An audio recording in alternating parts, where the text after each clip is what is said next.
नमस्ते। एक बार फिर आपसे मुखातिब हूं पेरेंटिंग टिप्स लेके। ये पार्ट 2 है पेरेंटिंग टिप्स वीडियो का, और इस वीडियो में मैंने कोशिश की है कि मैं इमोशनल इश्यूज पे जो बच्चों को फेस करते हैं, वो मेंटली उनको स्ट्रांग बनाने में जो चीजें हमें देखनी चाहिए उसके बारे में थोड़ी बातें बताऊं। जो कुछ भी मैं बता रहा हूं, I am not a psychologist, I am not a psychotherapist.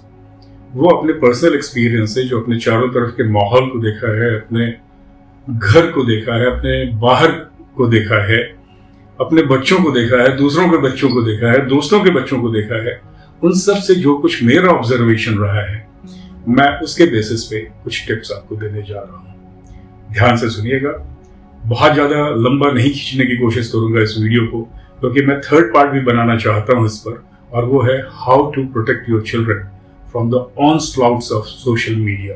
वो थर्ड पार्ट है। तो ये सेकंड पार्ट शुरू होता है अब। देखिए, ऐसा है कि बच्चे जब पैदा होते हैं उसके बाद से ही हमारा केयर शुरू हो जाता है एज अ पेरेंट भी, और हम उनसे बात करना, उनसे कम्युनिकेट करना, उनको प्यार करना, उनको दुलार करना, उनसे परेशान होना, सारे इमोशंस हमारे भी चेहरे पे दिखने लगते हैं। अगर बच्चा बहुत रो रहा है तो हम खुद भी परेशान हो जाते हैं। बच्चे ऑब्जर्व करते हैं उन चीजों। आप सबको पता होगा कि जब अभिमन्यु अपनी मां के गर्भ में थे, उसी वक्त उन्होंने चक्रव्यूह भेदने की कला जो अर्जुन बता रहे थे अपनी पत्नी को, वो उन्होंने सुन लिया था। लेकिन जब निकलने की बात आ रही थी, जब अर्जुन उस चक्रव्यूह को कैसे उससे निकलेंगे बता रहे थे, तब तक अभिमन्यु को गर्भ में नींद आ गई थी और वो पूरी बात नहीं सुन पाए। कहने का मतलब यह है कि बच्चे चाहे वो गर्भ में हो या उसके बाहर, वो बहुत ही कीन ऑब्जर्वर होते हैं till such time they are awake. तो हमें इस बात को ध्यान में रखना होगा। पहली चीज, please keep away your kids from toxic environment. चाहे वो घर के अंदर हो, घर के बाहर हो। Toxic environment means toxic people as well. अगर आपको ये लगता है कि आपके घर में कुछ ऐसे लोग हैं जो टॉक्सिक वातावरण क्रिएट कर रहे हैं और आपके बच्चे उससे अफेक्टेड हो सकते हैं, तो please keep your child away from those people at the cost of your relationship with that person also. No issue, because your kid's future is in your hand, not in others' hand. तो toxic वातावरण से अपने बच्चों को आप जितना दूर रखिएगा, उनके भीतर में वो नेगेटिविटी उतनी कम आएगी। तो अपने बच्चों को टॉक्सिक एनवायरनमेंट से दूर रखिए। और इस मामले में मैं आपको बताना चाहूंगा कि आजकल हस्बैंड वाइफ मोस्टली वर्किंग होते हैं, तो वो डे केयर में या फिर पेरेंट्स के भरोसे या पेरेंट्स इन लॉ के भरोसे या रिलेशंस के भरोसे या फिर बेबी सीटर के भरोसे अपने बच्चों को रख के जाते हैं ऑफिस। आपकी कोशिश ये होनी चाहिए कि आप बीच बीच में जरूर कम्युनिकेट कीजिए डे केयर बेबी सीटर्स से या पेरेंट्स से, या जहां भी अपने बच्चों को रखा है डे केयर होम में, वहां के लोगों से, मैनेजमेंट से। If your office is nearby, you must take some break and go and visit and play with your kids for a while. Talk to him or her for a while. Assure, ये जो assurance होता है ना बच्चों को, वो अपने parents से ही मिलता है, वो किसी से नहीं मिलता है। मैं साफ साफ बताऊं, वो ग्रैंड पेरेंट्स से भी नहीं मिलता। बच्चों को वो सिर्फ अपने पेरेंट्स से assurance मिलता है कि they are being taken care of. तो इस चीज को जरूर ध्यान में रखिएगा। मैं किसी को किसी के खिलाफ या कोई भी बात ऐसी नहीं बोल रहा जो मैं नेगेटिव बात बोल रहा हूं। मैं इतना ही कहता हूं कि जो आपकी रिस्पॉन्सिबिलिटी है वो आप ही फुलफिल कर सकते हैं, कोई दूसरा नहीं फुलफिल कर सकता। तो काइंडली अपने बच्चों को टॉक्सिक एनवायरनमेंट से दूर रखिए। दूसरा चीज है कि बच्चों के साथ प्रॉपरली कम्युनिकेट कीजिए। If you are coming back from office, जब भी आपको मौका मिले, आइदर ऑफ हस्बैंड और वाइफ में से कोई एक आदमी बच्चे के साथ कंप्लीट 1-1.5 घंटे 2 घंटे का टाइम जरूर दीजिए। जो ग्रोइंग स्टेज होता है ना, जो बच्चा 2 साल, हम तो सोचते हैं कि वो 2 साल का, उसको क्या समझदारी होगी, लेकिन मैंने आपको अभिमन्यु का उदाहरण दिया है। आप ये जान लीजिए कि 1.5 साल का बच्चे के मानस पे जो चीजें अंकित होती हैं ना, वो जिंदगी भर नहीं जाती। मुझे 5 साल की उम्र तक जो चीजें मेरे लाइफ में घटी थी ना, वो आज भी याद हैं, आज भी मुझे तकलीफ देती हैं, आज भी मैं उन चीजों को याद कर अपने आप को कभी दुखी कर लेता हूं, लेकिन बाद की चीजें याद नहीं रखती। तो ये चीजें आपको ध्यान में रखने की है।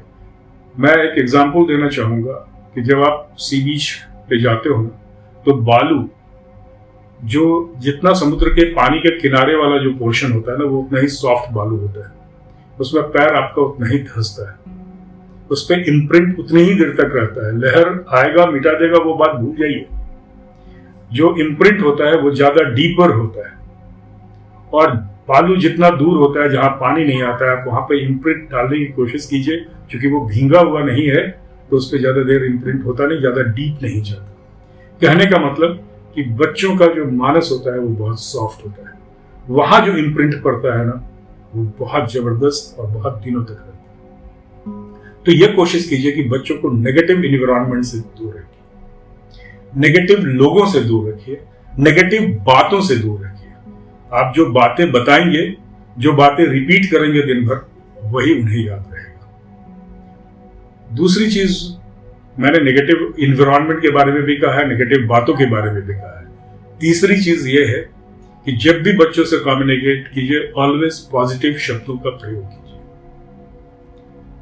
कभी यह मत बोलिए कि तुमसे ये नहीं हो रहा है, तुमसे वो नहीं हो रहा है, तुम फेलियर हो, तुम बुरा कर रहे हो। बिल्कुल नहीं।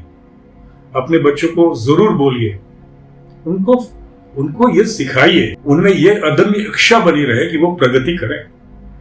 अगर आप उन्हें निगेट करेंगे, नहीं तुमसे कुछ नहीं हो सकता है, अगर उनको नेगेटिविटी से भरेंगे, तो फिर बच्चे आपके हर चीज को छोड़ देंगे। अगर वो 30% लाते हैं ना, कभी मत बोलिए कि आप 30% लाए हो, दूसरे को 97% लाए। Don't compare your kids with anyone, don't compare your one kid with another kid. Please remember, every children is a different children, every children has different abilities। किसी के फीचर्स नहीं मिलते, फिर उसकी मेंटल कैपेबिलिटी और फिजिकल कैपेबिलिटी कैसे मिल जाए? हर बच्चा एक दूसरे से डिफरेंट होता है, even twins have different capabilities. तो प्लीज इस चीज को याद रखिए, और ये जरूर याद रखिए कि बच्चों को कभी भी कंपेयर नहीं करना है, न तो अपने एक बच्चे को दूसरे बच्चे से, न पड़ोसियों के बच्चे से, न अपने भाई भतीजों के बच्चों से, किसी से भी कंपेयर करने की जरूरत ही नहीं है। जिस दिन आप कंपेयर करना छोड़ देंगे, अपने बच्चों को, उस बच्चे को उसी बच्चे से, उसी की क्वालिटी से कंपेयर करेंगे, उस दिन वो प्रोग्रेस करना शुरू करेगा, उस दिन वो मेंटली स्ट्रांग होगा। बच्चों को फेल करना सिखाइए, गिरना सिखाइए, उसे कभी भी डिफिकल्ट सिचुएशन में से भागना मत सिखाइए। बहुत बार ऐसा होता है कि हम लोग बोलते हैं उधर मत जाओ, सड़क पे मत जाओ, सड़क मत क्रॉस करो, गाड़ी आ जाएगी। प्लीज, अगर आप बच्चों को सड़क क्रॉस करना नहीं सिखाएंगे तो वो जिंदगी में सड़क क्रॉस करना नहीं सीखेंगे। Everything in life is a skill, whether to cross road, whether to drive, whether to walk, whether to speak, everything is a skill। और आपको किसी चीज के लिए नहीं रोकना है। अगर आपके बच्चे पेंट करके वॉल को गंदा कर रहे हैं पेंसिल से ना, डोंट वरी, आजकल तो वॉशेबल इमल्सन्स आ गए हैं, उनको करने दीजिए। अगर आपके बच्चे सोफा सेट को काट रहे हैं, करने दीजिए, प्लीज रोकिए मत। जिस दिन आप रोकना शुरू करेंगे ना, उस दिन आप बच्चों के ग्रोथ को रोक रहे हैं। तो कभी भी उन्हें इन चीजों को करने से मत रोकिए। अगर कोई पेंट कर रहा है, कोई गा रहा है, कोई चिल्ला रहा है, चिल्लाने दीजिए। कहा जाता है, आप देखते होंगे क्लासिकल सिंगर्स को कितनी लंबी ताने मारते हैं, कितने जोर जोर से ऊपर सुर और उसको ले जाते हैं। हो सकता है चिल्लाने के बहाने आपका बच्चा उस सुर की प्रैक्टिस कर रहा हो, गा रहा हो, आपको पता नहीं हो क्या होगा। कोई थ्रो करता है, उसे करने दीजिए।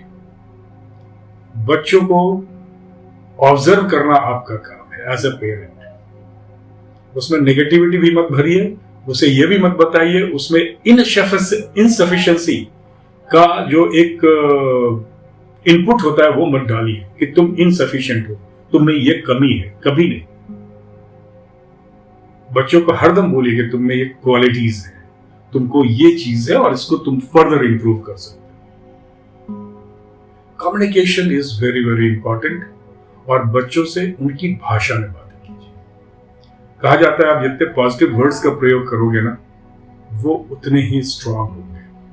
बच्चों के लिए रोल मॉडल पेरेंट्स होते हैं, मैंने पहले भी बताया। अगर आप घबराने लगेंगे सिचुएशन में, अगर आप फियरफुल रहेंगे, तो बच्चे भी फियरफुल रहेंगे। बच्चों को टफ सिचुएशन को हैंडल करना आप एग्जाम्पल सेट करके सिखा सकते हैं। तो if you are tough, they will become tougher. If you are fearless, they will become fearless. लेकिन if you are fearful, they will be fear. तो set example, be a role model, respect every individual, because children is observing you.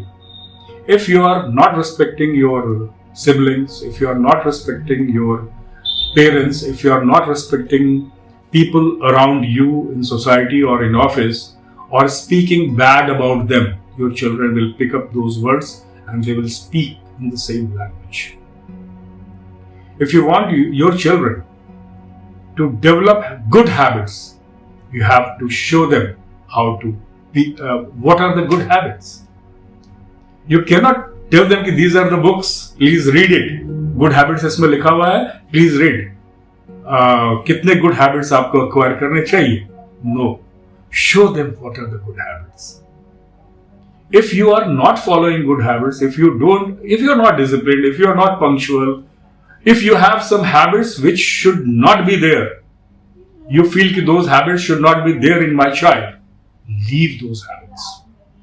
If you are not leaving those habits, you cannot expect your children not to copy. So this is very, very important. Be thankful towards everyone. Teach your children to feel gratitude, to feel grateful towards teachers, towards colleagues, towards grandparents, parents, towards everyone, even towards housekeepers, those who are helping you, because if they are not there, your house will not be maintained properly. So if you are thankful towards them, if you are behaving properly to them, they will also behave properly towards them. They will learn to empathize with those persons. Teach your children to be generous, to be giving. Don't teach them to be selfish. Teach these habits by doing yourself these things. Emotional strength comes from normally if your children have confidence. And from where they will get confidence? From you. From there, where they will get confidence? From your talking to them continuously in a positive manner, to appreciate things. That's why two things are very, very important. Communicate with your kids. And another is appreciate your kids. If you are not appreciating your kids, if you are scolding them day and night, if you are comparing them, 99% आ गया पड़ोसी के बच्चे को, तुमको कुछ नहीं आया, तुम क्या कर रहे हो? I think these things will make him or her very, very weak from within. So avoid these things. Never bring your office tension to home. If you are bringing your office tension to home, that means you are bringing problems. And you will be in problem when you are at home. You will discuss with your spouse. You will shout because your anger has not got out of you. So those things will impact your day. Please don't do that. Forget your office once you are entering your home. Forget your home once you are entering your office. Last thing which I want to tell, never enter into argument with your spouse, with your siblings, if they are staying with you, with anyone in front of your kids. Even if the arguments are positive, it's a political discussion, it's a social discussion, but where your pitch is going high, avoid that. Don't discuss many things in front of your kids. But at the same time, allow your kids to express everything to you, to share everything to you. And when they are sharing, don't become judgmental. Don't say, no, this is wrong, this is right. Let them speak. Let them speak. Keep it in you, all the information shared within you. Don't share with anyone except for your spouse. You can discuss the outcome, you can discuss how to handle your kids because he has or she has shared some information with you. Always allow them to express with full confidence. One more thing I would like to add, never allow anyone to abuse your kids. Howsoever important is the person in your life, howsoever important is the status of that person in your family or outside family, don't allow them to abuse your kids. Because the abusive behaviors of others and your silence will take away all confidence that a kid is going to have in you as a parent. So, do well, stay safe, follow these tips. Next episode, I will be coming out how to protect your kids from the influence or bad influence or adverse influence of social media. And I hope these things will be a guiding factor in your life. If you like this video, if you have liked the earlier video, please share it with all. So be strong, be confident, be a good parent, be positive, always have a healthy relation with your kids, and always be protective in a very, very positive manner. I hope you all will become a very good parent. You may be right now a very good example of parenting you can set. You may be setting that also. I'm not sure. But if there are any missing points, you may copy that. Namaste. Good day.